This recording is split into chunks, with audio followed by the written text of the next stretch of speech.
Y a menos de 2 semanas de la elección judicial, siguen encendidas las alarmas por errores, por improvisaciones, por el piso disparejo, algunas trampas. Por supuesto, el peligro, y esto lo hemos dicho muchas veces, de que el crimen organizado logre imponer a sus candidatos. Hasta la semana pasada, el INE había tenido que negar la participación, aquí lo hablamos también, de 56,000 observadores que pretendían hacerse pasar por ciudadanos de a pie para vigilar la elección judicial, cuando en realidad se trataba o de servidores públicos o de ex candidatos, o peor aún, de militantes de partidos políticos. Y esto está mal, sobre todo y principalmente por 2 motivos. Uno, porque estamos hablando de 56,000 personas que intentaron pasarse de listas. Y 2, porque este hecho confirma lo que todos sabemos, que las elecciones judiciales pues no son ciudadanas y que tanto los partidos políticos como los servidores públicos están impulsando a sus candidatas y candidatos para meter a su gente en el Poder Judicial y tener un sistema de justicia a modo. No sabemos de qué partidos son, pero estamos hablando de un despliegue territorial de decenas de miles de personas para controlar esta elección. Es una operación que cuesta mucho dinero, que requiere de operadores profesionales y vuelve a poner al centro del debate la pertinencia de esta reforma judicial. Porque si las elecciones están así de politizadas, pues ¿qué podemos esperar del sistema de justicia a partir de ahora? El Instituto Nacional Electoral también ha aportado algunos elementos para desconfiar del proceso. De entrada, el INE mantiene una alerta de inseguridad en más de 14,000 secciones electorales del país. Esto representa el 19%. Imagínense lo que significa que cerca del 20% de los juzgadores del país, los que están encargados de impartir justicia, hayan salido de una votación riesgosa, para decirlo menos. Insisto, en la que pudo haber operado el crimen organizado. Y a la inseguridad se suma el problema de la falta de recursos. El INE, pues le dieron menos de la mitad del presupuesto que había solicitado para hacer esta y organizar esta elección. Habían pedido 13,000 millones de pesos, les dieron 6,000 millones. Y esto pues representa un riesgo también para la elección. Menos de la mitad de las casillas instaladas, menos capacitadores, menos asistentes electorales, supervisores y funcionarios de casilla.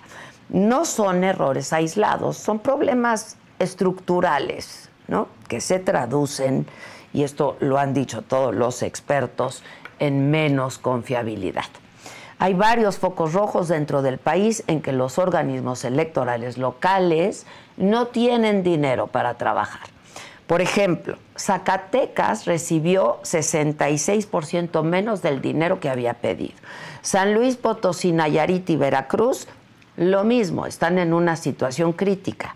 La Ciudad de México, Durango y Tamaulipas, un riesgo medio, dicen. Ahora, otro problema es que estas votaciones se organizaron con prisa. Y para que funcione bien una elección normal, dicen otra vez los expertos que tarda alrededor de 10 meses en organizarse. Esta elección inédita, que nunca antes se había hecho, un ejercicio inédito en México y en el mundo, se implementó solamente en 8 meses. Otro gran problema es el desinterés que tiene la gente y la falta de información que hay de las candidaturas. La verdad, ¿cuántos de nosotros conocemos el perfil de jueces, magistrados, ministros que vamos a ir a votar? Miren, ya hemos hablado de esto y hemos invitado a algunos de ellos, imposible invitarlos a todos, pero para que nos demos una idea, cada votante, según el Estado de la República, tiene que elegir entre 152 y 221 nombres distintos para votar, entre 23 y 27 cargos judiciales federales. yo me pregunto si alguien podemos conocer el perfil de más de 200 candidatos para elegir a los 37 más capaces. Está complicadísimo. Todo esto sin contar a los 19 estados que van a tener también elecciones judiciales locales. Así es que para poderse informar de manera adecuada, los ciudadanos tendríamos que pasar días o semanas revisando a fondo los perfiles de los candidatos, sus propuestas, sus antecedentes, su historia. Esto pues no le ha importado mucho al oficialismo. La elección iba porque iba y se va a hacer porque se va a hacer. Hay que ver cuánta gente participa, cómo funciona, en fin. Pero por si todo esto fuera poco, todo esto que acabo de describirles fuera poco, no fuera suficiente, hay un análisis ahora, es un análisis probabilístico que fue realizado por el Observatorio Electoral Judicial, en donde nos cuentan que la distribución de las candidaturas e incluso el mismo diseño de las boletas está hecho de tal manera que se favorece a algunos candidatos y se perjudica a otros. Así es que ya de entrada esto vulnera el principio de equidad, ¿no? En otras palabras, que los dados ya vienen cargados. Ahora vamos a platicar con expertos justamente del Observatorio Electoral Judicial para que nos expliquen cómo es que se hizo este estudio. Pero, ¿qué nos adelantan? Que según sus datos, 133 candidatos ya tienen el lugar asegurado, con o sin elección. Ya tienen su lugar. Vamos, tienen el 100% de las probabilidades de ganar. 201 candidatos no tienen posibilidades reales de ganar.